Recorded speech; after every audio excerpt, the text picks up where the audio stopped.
Halo semua, selamat datang di channel Muhammad Iqbal Pratama. Kali ini kita akan bahas Toyota Corolla Cross. Ya, mungkin agak sedikit lambat ya bahas Corolla Cross yang udah rilis beberapa bulan lalu di 2020. Sekarang itu awal 2021. Dan di samping saya sekarang ini Corolla Cross yang tipenya bensin.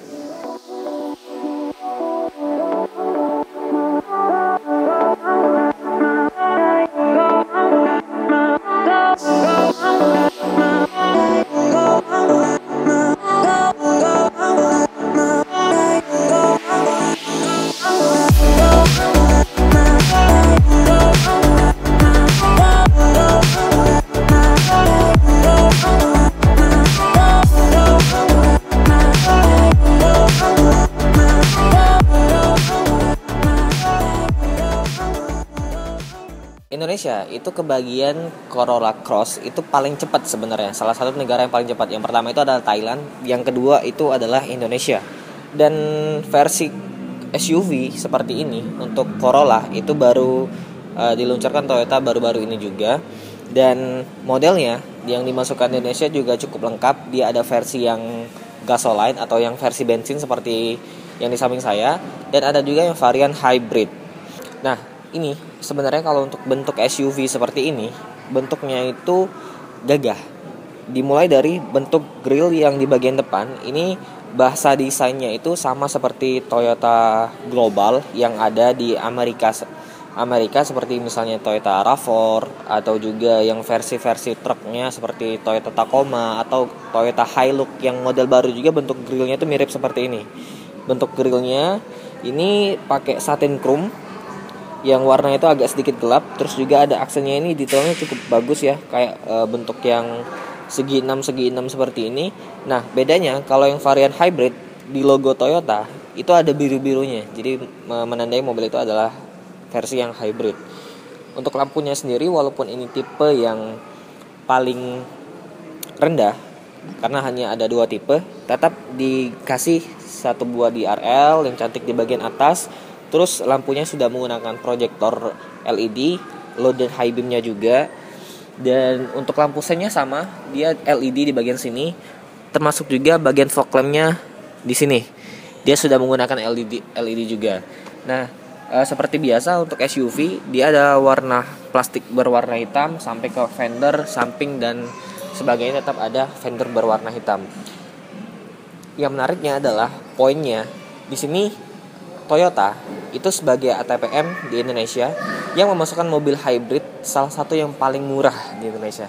Harganya itu masih di bawah 500 jutaan itu untuk yang misalnya OTR di Jakarta, tapi kalau untuk OTR di Palembang itu harganya di sini untuk yang varian hybrid jadi 500 juta lebih sedikit untuk yang varian hybrid.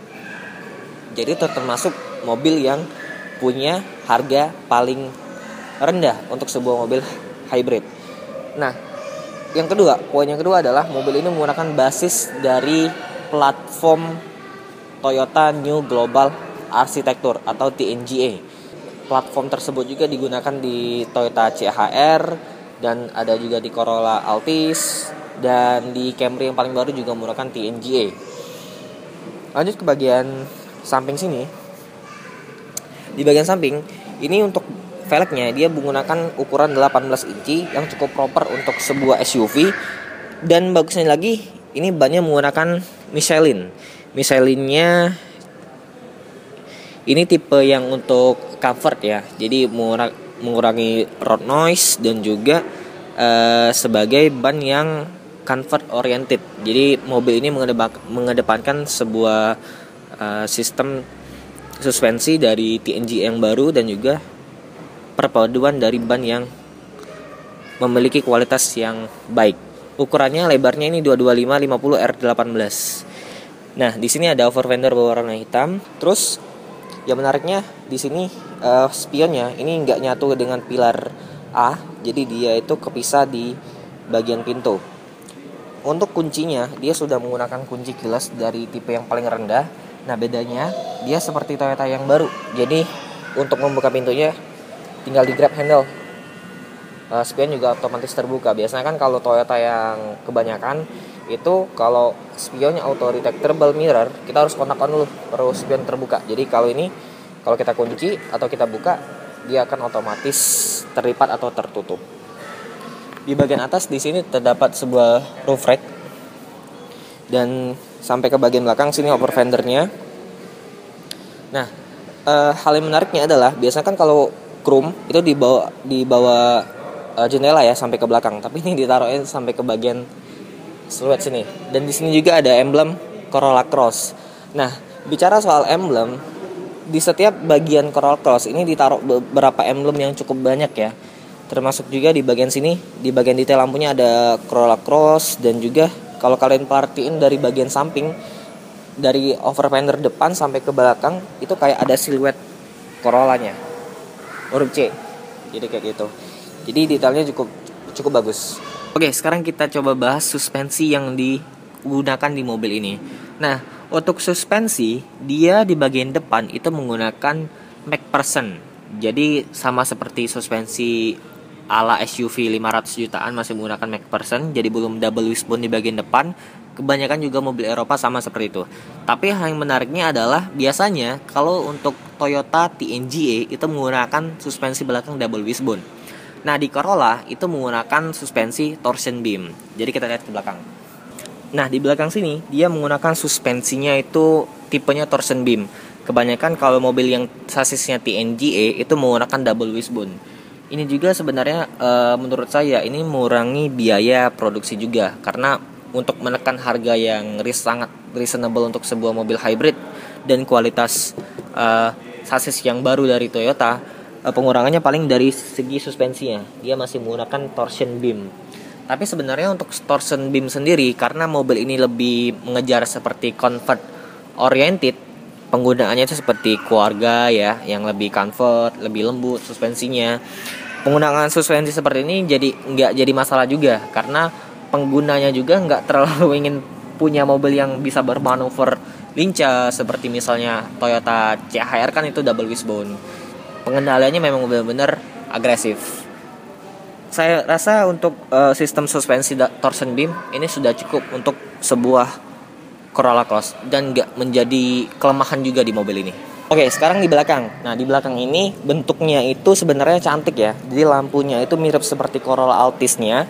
Jadi ada tarikan di bagian dari sisi samping sampai ke belakangnya, dan lampunya juga ini sudah menggunakan LED. Yang hanya bohlam ini hanya lampu mundur dan juga lampu sennya. Di sini juga terdapat sebuah kamera mundur, dan atasnya dia sudah menggunakan antena Sarvin, ada rear defogger dan juga ada rear wiper. Untuk sensor parkir dia ada 4 titik. Nah, tapi kalau bedanya dengan yang varian hybrid, dia sudah menggunakan electric power tailgate. Dan juga ada kick sensor di bagian bawah. Itu untuk yang varian hybrid. Tapi kalau untuk varian yang gasoline, dia masih menggunakan pintu bagasi yang manual. Nah, bicara untuk bagasi, nah kalian bisa lihat di bagian sini juga dia ada emblem Corolla lagi di bagian sini. Jadi untuk emblem atau nama Corolla cukup banyak ditempel di mobil ini. Untuk kapasitas bagasi sendiri sebenarnya kalau mobil ini ya secara dimensi ini 4,5 meter, jadi 4.450 mm. Kalau dibandingkan dengan kompetitor seperti Honda CR-V itu panjangnya 4.550 mm.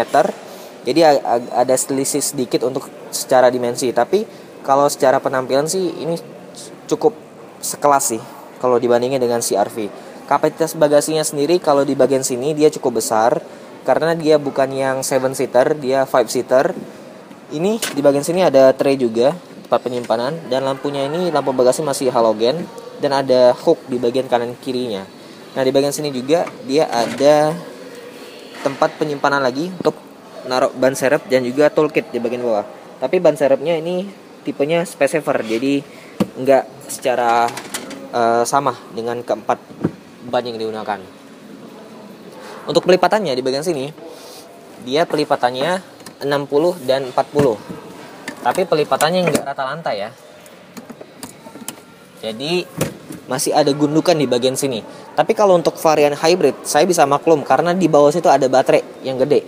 Tapi kalau untuk varian bensin tetap dibuat sama. Jadi konfigurasinya masih ada sedikit gundukan di bagian sini, tapi ditambahin kayak plastik keras untuk menahan barang Anda. Jadi nggak membuat kursinya itu koyak.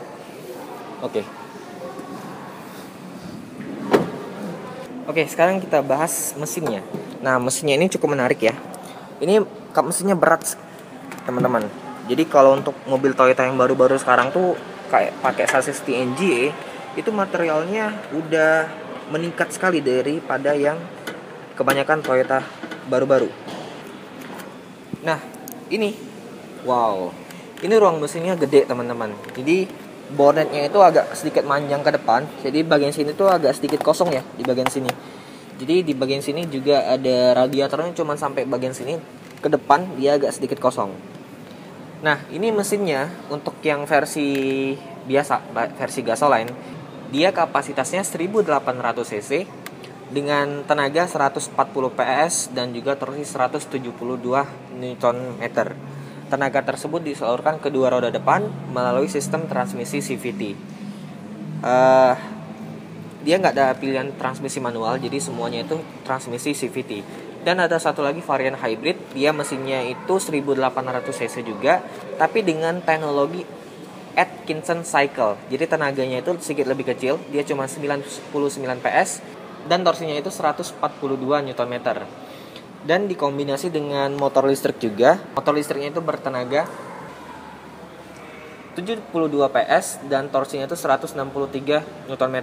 Nah, kalian tahu kalau motor listrik itu menghasilkan torsi yang instan. Jadi 163 Nm itu bisa didapat dari RPM 0. Tenaga tersebut kalau dikombinasi, tapi pengkombinasiannya itu nggak bisa ditambah ya. Jadi pengkombinasinya itu, ini data dari Toyota, itu 170 HP dan torsinya itu sampai 305 Nm.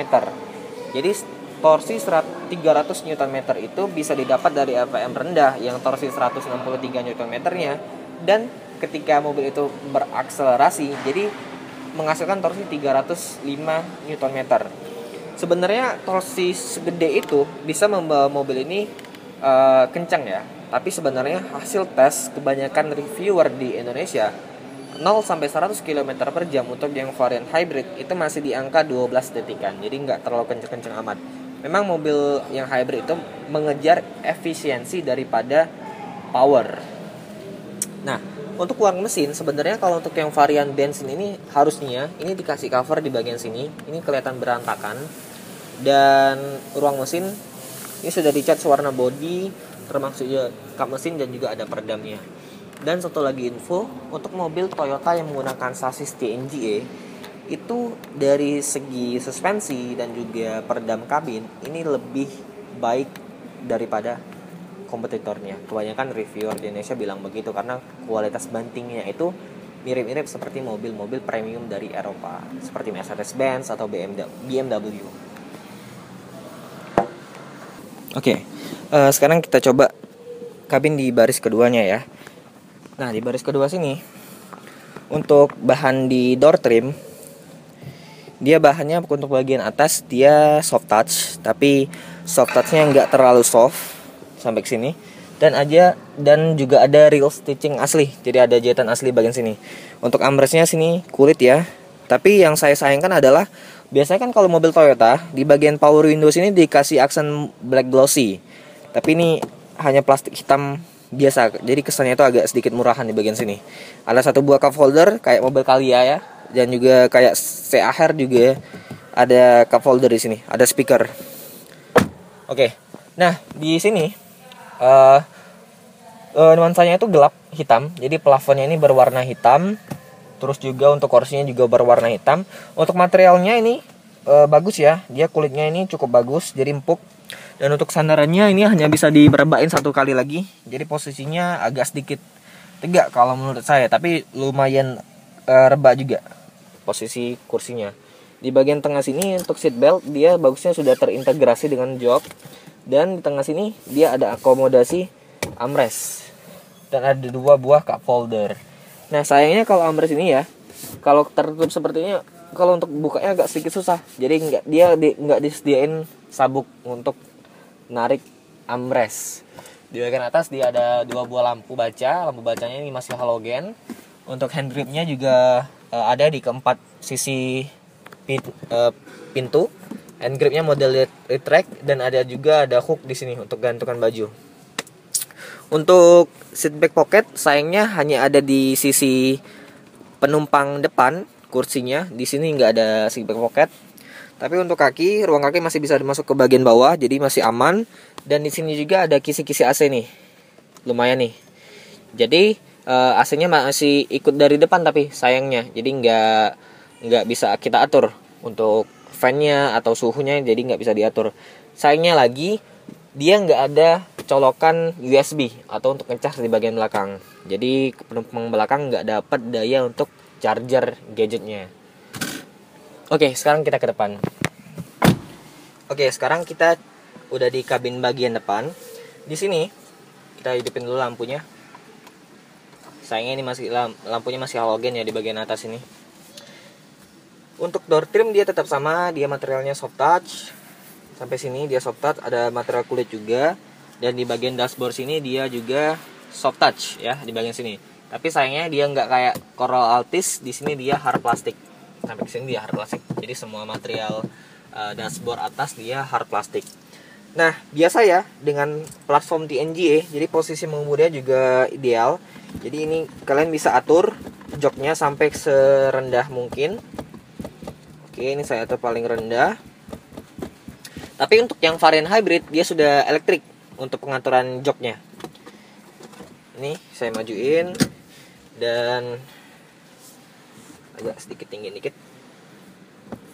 Oke, ini setirnya juga bisa tilt dan juga bisa teleskopik yang lumayan jauh. Nih, jauh kan untuk teleskopiknya. Oke. Ini posisinya ergonomis dan ada pad untuk sandaran kaki di bagian bawah sini. Nah, tapi sayangnya di bagian kaki sini dia itu ada rem tangannya. Kalau di sini kan rem tangan, kalau di sini rem kaki. Jadi untuk rem parkir dia ada di kaki. Jadi belum elektrik di sini. Terus detailnya, kalau di bagian setir sini dia setirnya sama seperti Toyota TNGA yang baru. Di sisi sebelah kanan dia ada cruise control tapi belum adaptif. Di sebelah kiri dia ada audio steering switch dan juga untuk pengaturan MID. Di konsol tengah ini dia ada head unit yang ukurannya juga cukup besar. Dan di bagian bawah sini ada climate control AC-nya. Nah, bagusnya untuk harga yang di bawah 500 jutaan dia sudah dual zone. Jadi AC suhu penumpang depan, kanan dan kiri itu bisa beda. Terus di bagian bawah lagi dia nggak ada colokan USB, kosong nih, banyak tombol kosong. Dan di bawah sini kalau kalian ini sangka ini adalah wireless charging, ini cuma tempat penyimpanan biasa, tapi ada backlight berwarna biru. Terus untuk shifternya di bagian sini, untuk shifternya dia transmisinya CVT. Dia ada mode manual tapi belum ada pedal shift di bagian setirnya.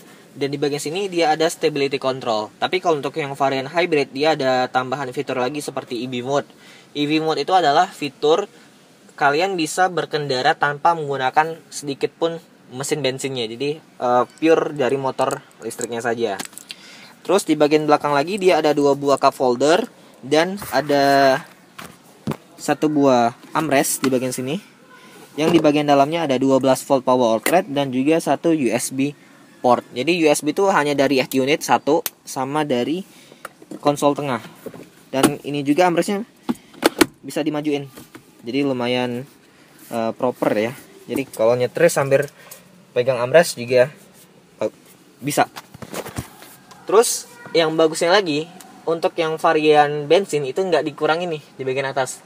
Dia tetap ada sunroof di bagian atas. Nah, sunroofnya ini bisa ditutup secara manual dan dibuka tutup, dan juga bisa dibuka nih di bagian sini. Kita coba kontak on aja di bagian sini. Ini sunroofnya ini bisa dibuka gitu. Jadi menambah kesan lebih terang dan juga lebih mewah kalau pakai sunroof. Sayang ya, Fortuner baru itu nggak ada sunroof. Oke. Nah, di bagian tengah sini di instrumen Dia kalau yang varian hybrid tetap sama bentuknya kayak gini juga. Dia ada RPM, ada speedometer juga. Ini coba dilihatin detailnya. Nah, di bagian sini dia ada di sebelah kiri ya, dia ada RPM, di bagian tengah dia ada tachometernya, dan di sisi kanan dia ada MID-nya. Tapi kalau yang varian hybrid dia bisa menunjukkan konsumsi baterai, dan juga level baterai juga bisa ditampilin di bagian MID sebelah situ. Ini coba kita lihat. Nah, di sini dia ada biasa ya, khas Toyota. Dia ada cruise control di bagian sini. Terus ada sisa bensin, sisa jarak tempuh, pengaturan jam, pengaturan kendaraan juga bisa diatur lewat MID di bagian instrumen sini. Oke, ada informasi pesan juga.